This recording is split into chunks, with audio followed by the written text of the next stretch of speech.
Skepticism is the realization of that of which Stoicism was only the notion, and is the actual experience of what the freedom of thought is. This is, in itself, the negative and must exhibit itself as such. With the reflection of self-consciousness into the simple thought of itself, the independent existence or permanent determinateness that stood over against that reflection has, as a matter of fact, fallen outside of the infinitude of thought.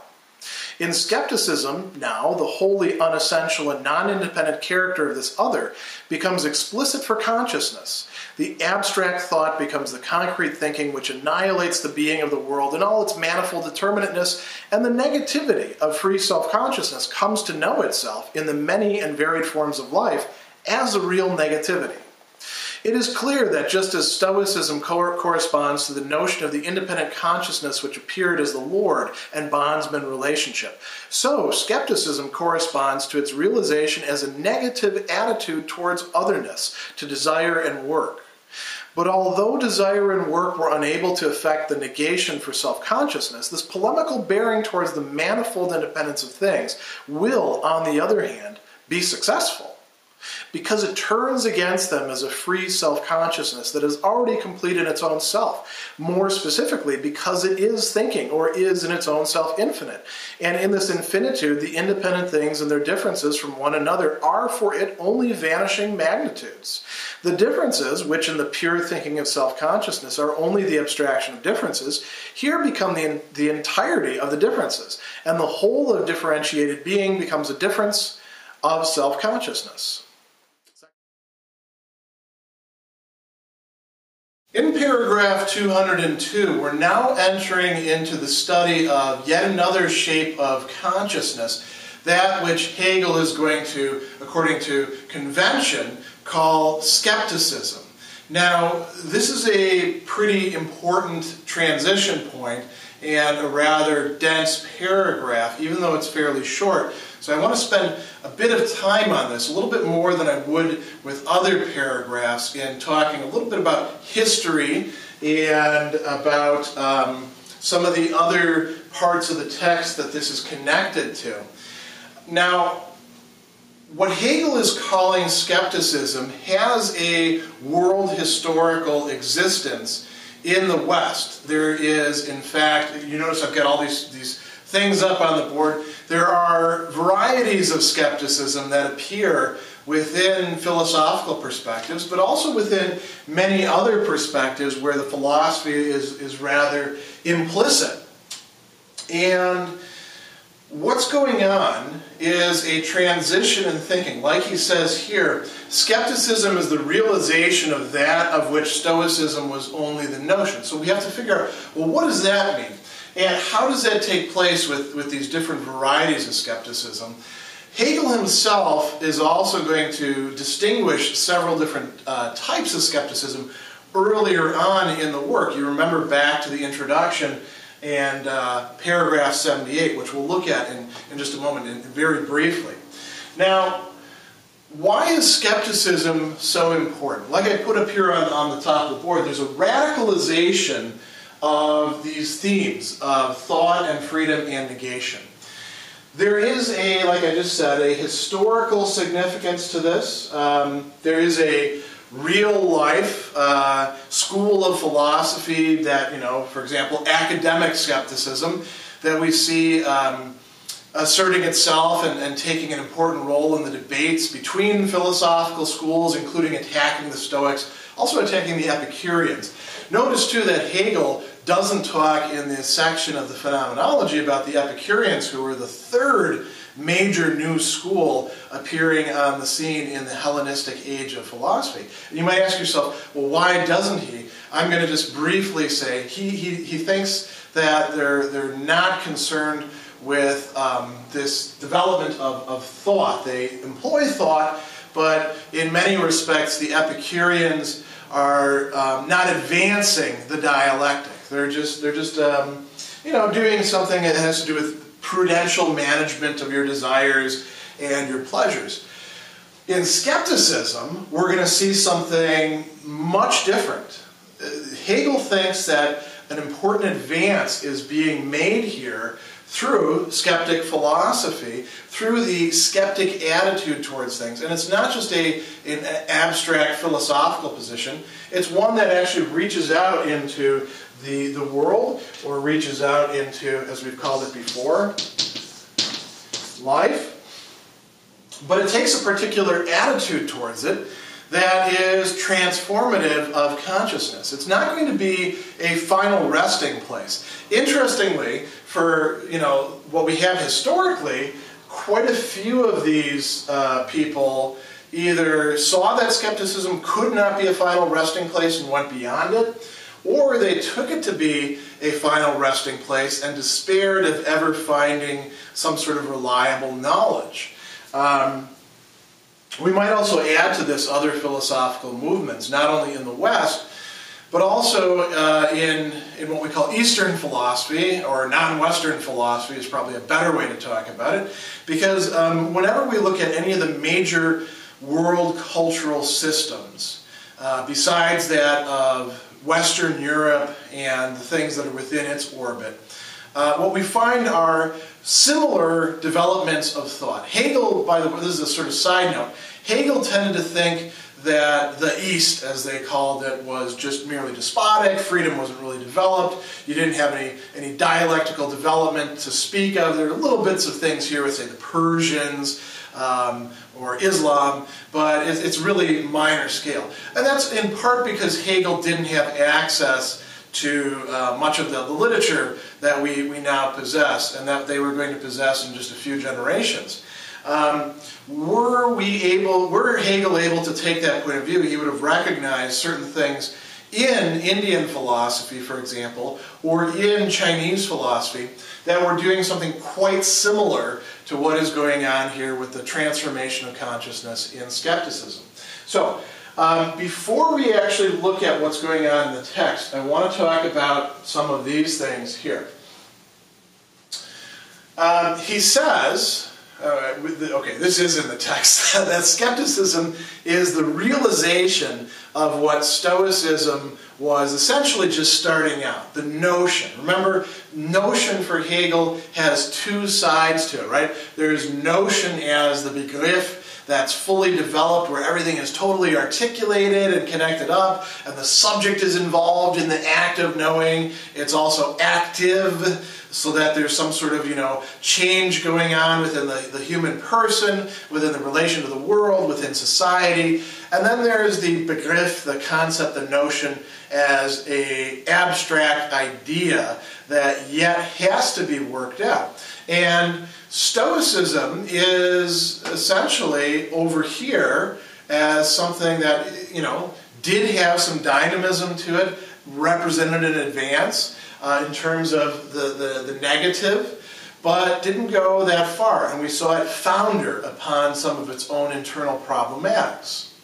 Skepticism is going to, to use the old expression, pull the rug out or drop the floor out. And we're going to look down into a kind of abyss that we didn't suspect was there until we began to exercise our thinking. And the question is that all there is? Or can we move past that in some way? It's very important to remember that the skeptics, in large part, were not about being skeptical for its own sake, any more than the Greek cynics, who, by the way, I think you could also place in this, given what Hegel is saying, were interested in being, provocative for its own sake. That wasn't the whole point of it. They were in search of something. In the case of the cynics, they were in search of a simple life and virtue. In the case of the skeptics, they're in search of truth, but also virtue and goodness, the way that the Stoics thought they had the lock on.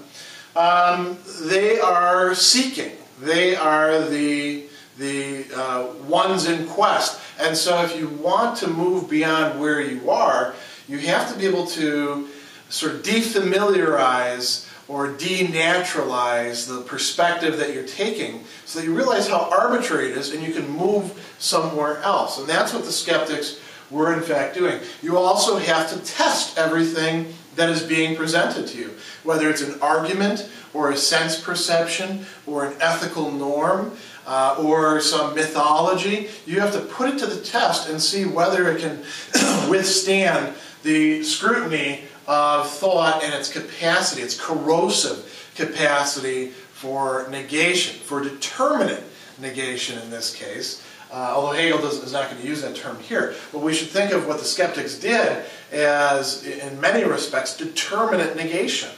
So we have a person called Pyrrho, and he's sort of an independent free agent, although he ends up developing a whole school of people around him. And interestingly, if you read Diogenes Laertes, and I strongly suggest that you read Diogenes Laertes' Life of Pyrrho. It's a very short section. It will tell you not only about this guy and his own thought processes and his doctrines, but also about the followers that he drew, and about the debate over what they should be called, and the further debates and questions over whether we can even really say that we know what his doctrines were. Because here's an interesting thing. Once you open the door to skepticism, this is where people like Descartes and Pascal and Hume in the modern period are confronting something that's internal to the nature of skepticism. Once you really open the door to skepticism, all bets are off. You start to question all sorts of things, including the very basis for skepticism or our knowledge about the people who have originated it. If you're going to be anti-dogmatic, you have to be anti-dogmatic consistently. Because if you're not going to be that way, the guy next to you will do it, and he'll be a better skeptic than you will. There's an internal logic to skepticism that produces this sort of paradox. Now, the academics, that's Plato's school, the academy. At a certain point in time, they go from what we might call orthodox Platonism. And remember, by this time they'd already spun off Aristotle's Lyceum, basically by not giving him the next in line job. So Aristotle, like anybody else who's hyper-talented, goes off and starts his own concern. But the academy ended up veering into a type of skepticism. And the academic skeptics ended up becoming the great opponents in debate, not only of Aristotle's school, but also of the Stoics and of the Epicureans. In Athens, in Rhodes, in Alexandria, in the entire Roman Empire, once these things had spread out, these debates take place, and the skeptics distinguish themselves in part by being able to bring up arguments against whatever position somebody else is holding without necessarily committing themselves to that argument. They're just saying, well, look, there's another way of looking at this. There's another side to this. And this is a very important movement in thought. It's the realization that we can, in fact, bring up all sorts of objections. You know, when people are saying they're playing devil's advocate, usually they're just being a jerk. And I've said stuff about this in other videos, so don't bother commenting about it. Go track it down. You'll find discussions about that. Usually it's because of what Hegel would call self-will, or a kind of stubbornness, a wanting to stir the pot.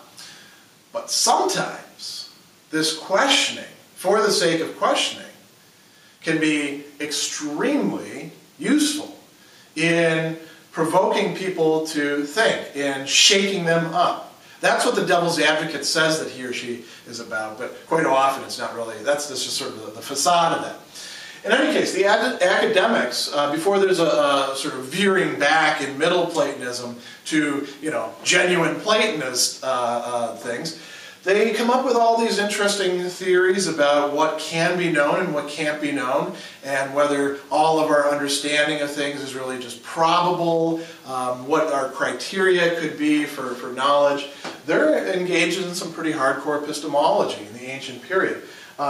If you want to see some of their doctrines in a particularly well-developed form, read Cicero's Academics. Sextus Empiricus, another philosopher who is important in the history of skepticism. He's also important for our knowledge of other philosophical positions in schools, because in trying to argue against them, he does portray their position, which is good, because we've lost a lot of their works. He also is doing this thing, and he forms a sort of, you might say, stock of particular ways in which one can go about making arguments against positions. Skepticism is always with us. It's always lurking in the background, but it comes to the fore again in the modern period. Of course, there were people writing about skepticism in the medieval period. Just read some of the authors, like St. Augustine, for example. But with Descartes and Pascal and Hume, I think you have three people who are particularly concerned with this problem of skepticism. Descartes will actually harness skepticism as a principle. We all know about Descartes' methodological doubt, and if you've read the Meditations, or you've even read the Discourse, which is a rather adumbrated version of it, Meditations is probably better worth reading for that. You see just how far Descartes is willing to take doubt.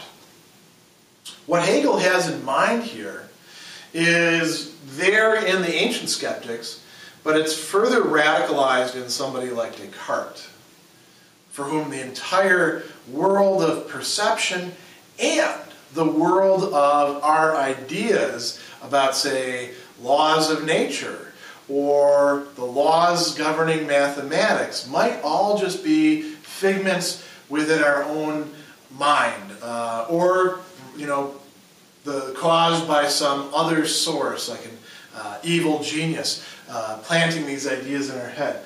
Pascal himself is extremely troubled by skepticism, and although he is an orthodox religious believer, some say he's actually a Jansenist, but I think there's evidence that he's not a Jansenist, although he had a lot of Jansenist friends. He's an Orthodox Catholic. He is concerned with grappling with skepticism and the skepticism of his own time, which Descartes plays a part in, but which many other people are experiencing, which is having them turn to things like a variety of hedonism that we call libertinism, or to Stoicism. There were many other skeptics, and Pascal himself is worried about sort of falling into this gulf of skepticism, so he explores it. David Hume, of course, best known perhaps for being the father, if he is indeed the father, the is-ought distinction. That's really, in many respects, the least interesting thing in his work. Brilliant thinker. He discusses academic skepticism, and he more or less says that's a little bit too excessive. But he also comes to the conclusion in his works that we really can't know much of anything except based on experience, and so we can't be completely certain of all of that. He says, now these skeptical doubts, as soon as I step outside of my chamber, they go away and I don't have to worry about that. So the cure for that is get yourself out in the world and connect up with other people and things, and these skeptical doubts won't go away. But then when you're sitting by yourself, they creep back in. And this, really is something that you see recurring over and over in Hume's thought. His way of addressing this was to say, human nature actually provides us with some sort of hard and fast basis. Human nature is the same there as it is here. We have to assume that it was the same in antiquity as it is by us. But, if you start applying skepticism, those sorts of things fall apart. So if you use Hume sort of against Hume's own tendencies, it is very legitimate to draw some quite skeptical conclusions from his philosophy. And that, indeed, is what is supposed to have woken Kant up from his dogmatic slumber, reading Hume and realizing that causality, cause and effect, were not as ironclad as we thought them to be. It could be called into question, it could be doubted, arguments could be brought up, and as Hume in fact did, to say that no, it's just the effect of habit or custom, customary connection, constant, conjoining of these two things makes us think that one thing causes another. So all of that said, skepticism is on the scene. Hegel is also talking about skepticism in paragraph 78, and I just want to say just a few things about that very quickly. He starts out talking about natural consciousness. That's the sort of everyday attitude that we're in, and it doesn't really have knowledge. If it's going to acquire knowledge, it's going to be through the pathway of doubt and despair, which is what skepticism is going to bring on the scene. So Hegel will say, this thoroughgoing skepticism is not the skepticism with which an earnest zeal for truth and science fancies it has prepared and equipped itself in their service. So there's more than one kind of skepticism. The resolve in science not to give oneself over to the thoughts of others upon mere authority, but to examine everything for oneself and follow only one's own conviction, or better still, to produce everything oneself and accept only one's own deed as what is true. So these are multiple forms of skepticism. What he's saying is different than that, is this shilly-shallying about this or that presumed truth followed by a return to the truth again after the doubt has been appropriately dispelled. So at the end of the process, the matter is taken to what it was in the first place. He also talks a little bit later about this issue of being caught up in a system of opinions and prejudices based on personal conviction, and being caught up in one based on the authority of others. He says, the skepticism that's directed against the whole range of phenomenal consciousness, on the other hand, which is a different kind, renders the spirit for the first time competent to examine what truth is. For it brings about, here we get the negative again, a state of despair about all the so-called natural ideas, thoughts, and opinions, regardless of whether they are called one's own or someone's else. So, what do we have going on here? Let's think now back to Stoicism, right? Stoicism was a withdrawal from this whole booming, buzzing confusion of life, and a way in which the being, the self, could assert its freedom by retreating into abstract thought. And it thereby nullified the relationship between master and slave while leaving it in place. It also nullifies the world, but it does so on a basis that's rather unstable, because there is still some content there within the self, this criterion of the true, the good, and rationality. What's going to happen in skepticism is even that is going to get called into question.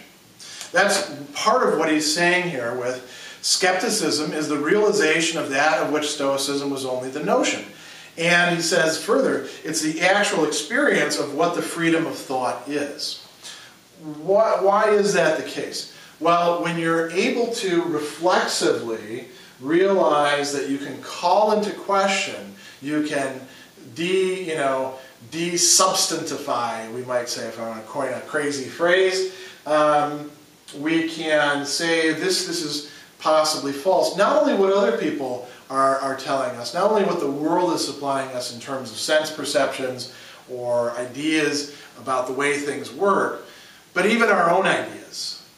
When we can say, I'm not even sure if those things are reliable, we deepen the doubt. And that can produce, like he says, a kind of despair that we're going to see talked about again.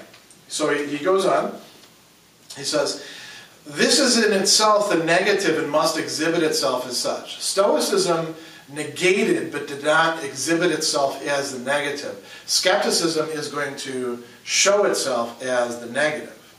With the reflection of self-consciousness into the simple thought of itself, the independent existence or permanent determinateness that stood over against that reflection has, as a matter of fact, fallen outside of the infinitude of thought. So, What is he talking about here?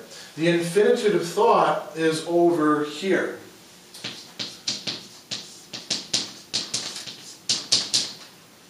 And what was presenting itself as independent, as essential, turns out not to be so, precisely because of the agency of the free self in thinking it.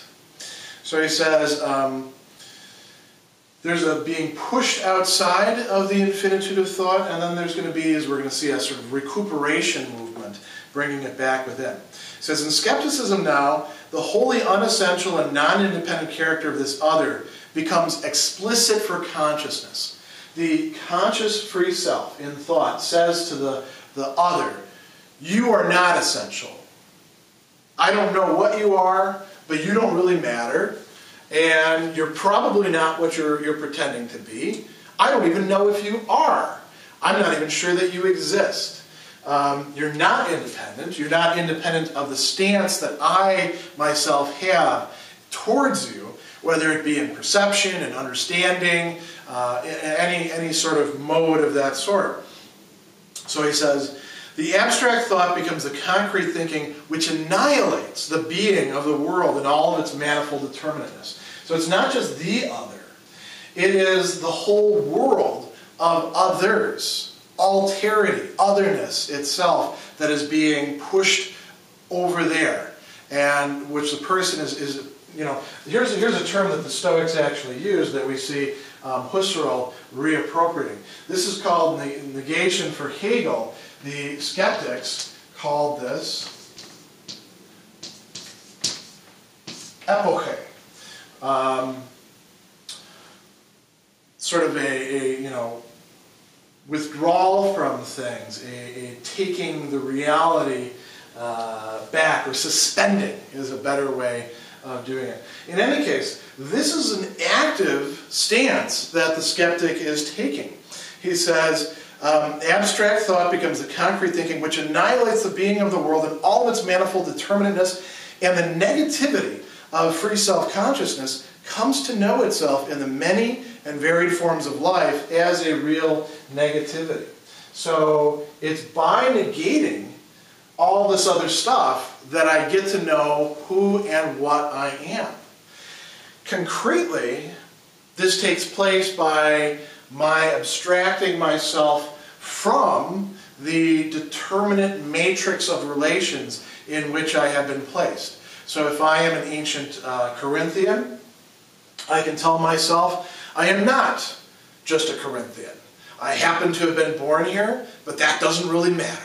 My thinking can be done just as well over in Epirus or in Rome as I'm doing it here in Corinth. That doesn't make any difference. We can abstract away from any concrete determinateness that happens to be what you know, we're concerned with, or what's presenting itself to us. So he says it's clear that just as Stoicism corresponds to the notion of the independent consciousness, which appeared as a lord and bondsman relationship, so skepticism corresponds to its realization. Important point there. Notion and realization. Realization as a negative attitude towards otherness, to desire and work. It's a way of disengaging oneself from the matrix of reality in which one finds oneself originally, and asserting, no, reality lies on this side. The fact that I can say no, the fact that I can undermine, the fact that I can call into question, renders this side a priority that this side cannot match. So, he goes on and he says, although desire and work were unable to affect the negation for self-consciousness, the master-slave dialectic didn't pay off in that respect, and neither did Stoicism. This polemical bearing, this attitude of polemicism, of fighting, right, towards the manifold independence of things will, on the other hand, be successful. Why? Because it turns against them as a free self-consciousness that is already complete in its own self. This is what Stoicism was attempting to do, according to Hegel. Skepticism is actually able to bring it off, at least for the moment. We're going to see that this idea that there's a free self-consciousness that's already complete in its own self, that's not actually going to hold up over time. But that's what it gets to think for the moment, right? So he goes on and he says, here we go. More specifically, because it is thinking, or is in its own self infinite, and in this infinitude, the independent things and their differences from one another are for it only vanishing magnitude. So we have the world, right? The world of alterity, and between these different others, because they're all others to this, and they're also others to each other, there are differences. Now, what is the status of those differences? They become, as Hegel says here, vanishing magnitudes. Things that turn into just, trivia, we could say. That's another way of translating vanishing magnitudes, trivia. Things that don't really matter. The differences, he says, which in the pure thinking of self-consciousness are only the abstraction of differences. So as self-consciousness now is extending itself out and thinking this stuff, these differences become abstractions of differences. They become now the entirety of the differences, and the whole of differentiated being becomes a difference of self-consciousness. So what does that mean? All of this exists, has its being, has the reality that it has, only at this point in time for self-consciousness. Again, a total prioritization of this polarity, or this pole of the self and other.